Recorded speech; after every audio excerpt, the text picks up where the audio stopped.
Mamita linda, no te me vayas, no me abandones, prenda querida.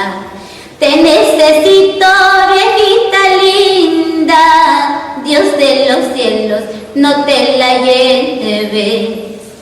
Mis hermanitos son muy pequeños, siempre preguntan dónde te has ido, y yo llorando, yo les contesto que tú te has ido lejos del cielo. Bueno, qué linda voz tienes, Soledad. Ay, muchas gracias. Dime, Soledad, ¿a qué parte se viajó del Perú con tu música? Mire, yo gracias al arte conoció, gracias a Dios, un montón de departamentos. Tuve la oportunidad de viajar, la primera vez que he viajado ha sido Tarma. Mi primer viaje fue a Tarma,